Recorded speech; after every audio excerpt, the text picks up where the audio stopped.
Montana is not taking part in this national database because we don't use that technology to track our citizens. Ready, set, showtime. Welcome to the Montana Majority Report. Quick, transparent, and informative. Get the inside scoop on policies, people, and decisions shaping our state, all in less time than it takes to pour your morning coffee. Stay tuned. Montana starts right here. I'm Senate President Pro Tem Ken Bogner. Today, talking about technology and privacy, and I'm really excited to have the chairman of Energy and Technology Committee, Senator Zolnikov. He has been a leader, not just in Montana, but the country with tech and privacy laws. So welcome, Senator. Happy to have you on today. Thanks for having me. Yeah. You know, I think when people think of technology and privacy, right now, currently, everything's AI, and that is the buzzword around the country. But you were working on this stuff before AI became the to-do thing. Talk about how you got interested in technology, your first bill, the reception of that bill, and how you got interested in this topic. So my first session was 2013, and I ran a consumer data privacy bill, which means on the internet you own your data and have rights over your data, and that bill failed hugely, right? But it was a novel concept, locally written, and it was trying to put the genie back in the bottle of internet, because the internet collects all your information. So that was one of the first ones. I ended up passing a bill with just you need a warrant for GPS information, but that first session, and then we worked on more as we went forward in sessions. But that was a attempt to say, who owns this and whose data is it? Is it ours? And I would say most consumers would think, I should have rights over that. So last session, we ended up passing that bill. And basically, again, in Montana, we have a lot of control over our data online. So that's a huge step. The problem is we're going back in time. So like these types of pieces of legislation should have been passed in 1990, because that's when internet was occurring. That's when data collection, maybe it wasn't until the mid-90s, but it was happening and starting to create. There was more and more of it. So like we needed people to work on it then. Right, and I think that brings up a good point now that you're currently working on a bill that has to do with ownership of your neural data. Yeah. A lot of people think, this is sci-fi in the future. Tell me a little bit about why you're bringing this bill, what it does, even though people, fellow legislators, may think you're a little crazy. Well, thank you for pointing that out. Not just legislators, people sometimes. But so last session, we did a bill where you own your DNA. Makes sense. Your DNA is code. There's only one of you in the entire world. Between that session, last session, this one, there was a big article about how tech companies were trying to utilize DNA to better profile people. Like, that wasn't forward thinking. We were actually late on that bill even. So now there's new technology that's working on being able to basically read the electromagnetic signals in your brain and know what you're thinking. There are MRIs that can MRI-like machines that can do it already.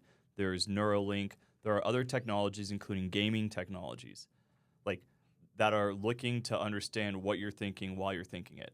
Like this technology is being created right now. So do we want to wait 20 years where I go to the store and something's reading my mind to try to fix this problem? Or do we say today, there's a line in the sand, we own our brainwaves, we own our thoughts, and to get it, you have to get consent. To sell it, you have to get my consent. I have the right to have it deleted.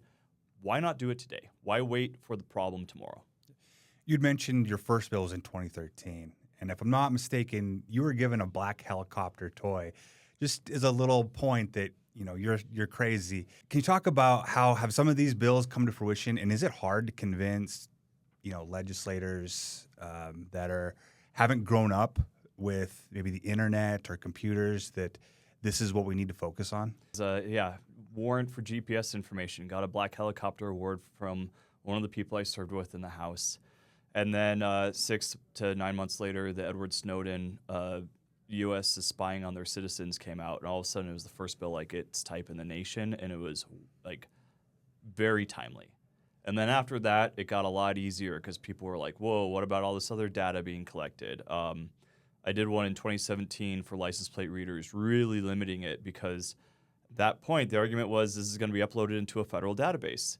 And they are going to be able to track people across the entire country based on local law enforcement and government obtaining this information and then sharing it. Well, last year, an article came out from Wired There is a national database. Montana is not taking part in this national database because we don't use that technology to track our citizens.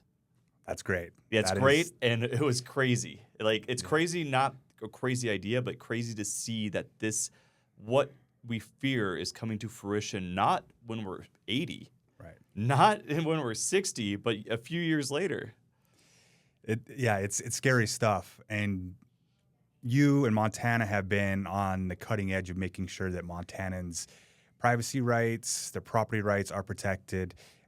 Let's talk about what you did. Okay. Was it your second session? Yeah, so my second session, I passed a constitutional amendment that made it so all your electronic data is yours and that it cannot be accessed by the government without a warrant. That went to the voters of Montana, and that passed. I think it was 80% voting for it. So this is popular for Montanans. They said they want their data protected and that the government should not have access to it, going back to federal databases and state databases. So it's in our Constitution now. Yeah. That is a huge protection. That's got to be one of the most overwhelmingly supported constitutional amendments in the state in its history. I mean, it's got to be. I know that year it was the most popular thing on the entire ballot, and I can't imagine there being another constitutional amendment that was more popular than that. But even that was, 2021, 2022 when that got passed. In 10 years, it went from, what's all these tech concerns to like just the population of people. It's not just popular, it's necessary. Like, people are getting it. And now it's, even last session, passing the Consumer Data Privacy Bill where you own your data on the internet, that passed unanimously through the House and the Senate. Like, tech was not a fan of that bill. And big tech has a lot of influence, and that thing had no votes. It was unanimous. Yeah, it is.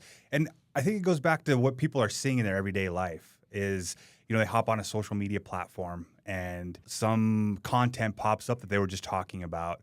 Or even more relevant to Montana is there is, a spy balloon above their homes, Chinese spy balloon.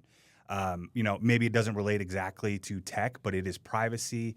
People want to control their own data. They don't want to be watched, especially by foreign governments. So we are doing great work here, and really, I want to commend you again.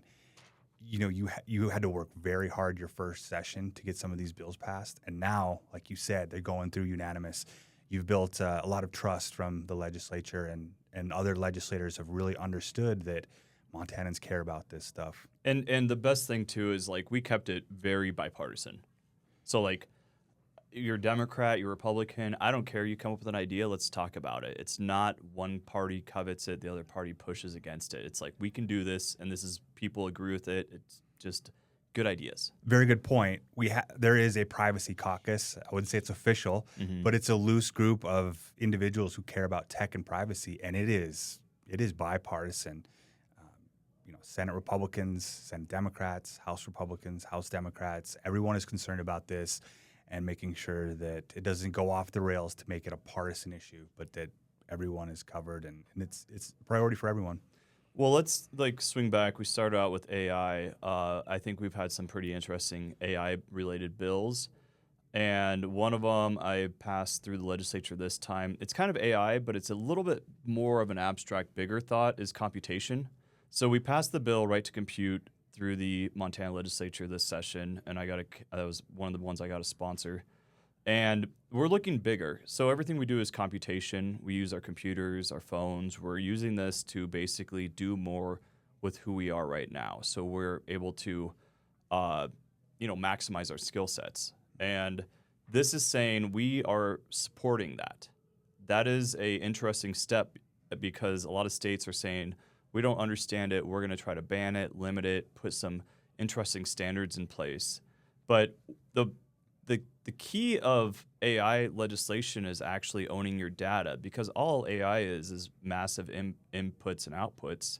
So we've already covered that. Now we're saying, all right, we got good protections and barriers for people, but why would we want to stifle innovation and what people can use it with, as long as they're not abusing it, using it to hurt other people?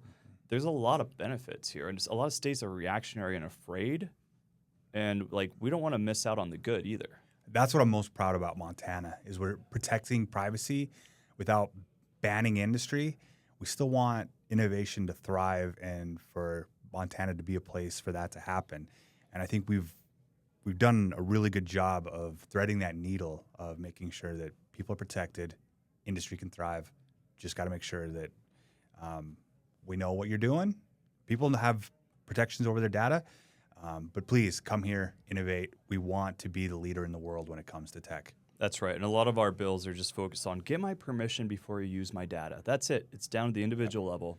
If you want to collect it, then I'll give you consent, but ask me first. Right. Permission and disclosures. I mean, it's pretty simple stuff. It should be simple, but as you mentioned, there's some tech companies out there that do not want these bills to pass. Well, yeah, this is redirecting how they are making billions of dollars to say, okay, you can have your ability to make money, but you better bring the consumer in the conversation. You don't get to dictate anymore. So you mentioned right to compute.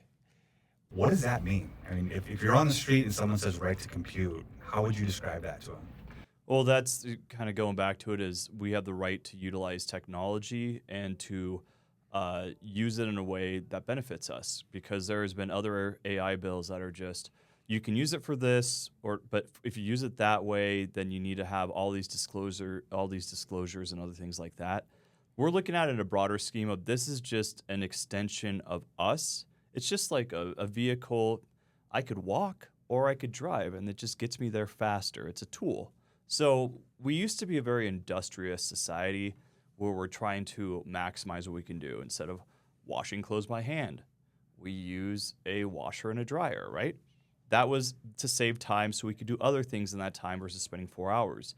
Well, same with computation, and a lot of states are looking at it as a negative, especially when it comes to AI, but there are benefits. So we want to say, no, you have the right to do this unless you're using it, in a negative way against children or a negative way, and there's like a few examples going through our legislature right now. If the government's using this information in an improper way. But overall, we're yes, except for when it should be no. Other states are no, and no, and no. And that could be limiting people, industry, all types of folks. So we don't want to be no and then, we'll open the doors a little bit. We want to be yes, and we'll close the doors and put the side guards where we need them. And I think that's important. And there's a recent development or news story that came out that 23andMe is going bankrupt and that they're going to sell all this data. And you passed a bill related to genomic security. And it goes back to that, protections in case something fails. Tell me a little bit about what your Genomic Security Act did and how it's protecting Montanans from with their DNA and data. Yeah, so there are other states passing some pretty watered down legislation around for companies like 23andMe. You have consent and some rights over there. Well, we applied it to all companies. So if I go into a Walmart, and obviously our DNA is part of us, but like we shed it with hair, skin, and they're able to identify me and that DNA and correlate the two and identify not just nurture, like what I follow online and that profile on me, but nature. What age am I going to get gray hair? What is my likelihood of diabetes? All these things you can find through your DNA. So we said nobody can collect that without my consent. You can't sell this data without my consent. You can't share it with my consent, and I have the right to delete it. So Montanans are we're the first state in the nation that has these types of laws that say you own you, and by you it's your genetic code. And we have complete rights on that. It's again, I would say it's future thinking, but we're actually late to the game, ironically. Right. And that's what's upsetting is you think you're breaking the mold, and then you wonder where was anybody else, and why are we here, and why is it still too late? And it makes you think. My thoughts going through this session are like, what are we missing now? Like, what can we do? Be doing now? We don't know. But we actively have to be doing things to make sure that we're keeping up. And it's hard. This is a fast-moving industry. And we have 2 years to get it done. We have one session for 4 months every other year. And last session, we have one session because we're going to be a session behind now. So not only do we have to know what's coming, we have to pass the legislation successfully only within one session. The odds are against us, and somehow we've been doing very well for the state. And Montana's been a leader nationally on this. So it's very cool. but it's a lot of pressure because we don't. It's like failure is not an option. Such a good point. And you have other states looking to us. Federal government doesn't have a lot of laws on these. They're looking to Montana. Montanans are want their privacy and their property to be protected. So there is a lot of pressure on you, on Montana, and it's on us. But I am very proud of the way Montana has led the way and continue to lead the way. Well, let's end this off with since we're talking about kind of futuristic stuff, the kill switch legislation. Oh yeah, I'm happy to talk about that. This is my bill that prohibits the use of kill switches. So if you think about an electronic device or a product that has electronic devices in it, maybe an automobile, a retailer or a manufacturer of that device may have the ability to just shut off your device, your phone instantly. Your car, because cars are just computers now, right? Exactly. Or even maybe they won't just shut it off immediately, but they'll activate something that drains the battery very quickly. That's not right. When you own your property, you should be able to use that property. So my bill this session, Senate Bill 364, just passed, goes to the governor's desk. But it says a manufacturer cannot activate a kill switch unless it has a warrant. So again, huge protections for Montana consumers and our property. They should be able to use their property if they have it and not be dictated by some big company. They can access their data and their computer from miles away. Yeah, their property. Their property, yeah, it's their property. Yeah. This goes back to property rights. It is yours. All this is almost all this is property rights. Your data online, it's yours. Your genes are yours. Your thoughts are yours. Your property that has kill switches is yours, not theirs to dictate to. Like, this is a lot of this is coming back to that. This is and I'll tell you one thing that's interesting is Europe kind of looks at it from a top-down approach. Regulators, there's bureaucracies make these decisions to companies, and then people have to deal with those decisions.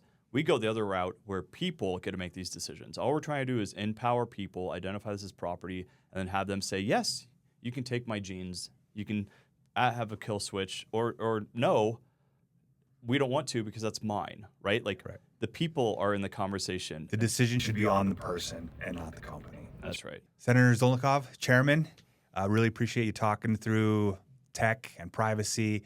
A lot of these bills have gone through your committee. You've been a leader, so thank you. Well, Montana thanks you for passing a constitutional amendment and some of these laws as well. That's a big deal. Well, thank you. Thank you. I'm excited to see what Montana does next in regards to tech and privacy.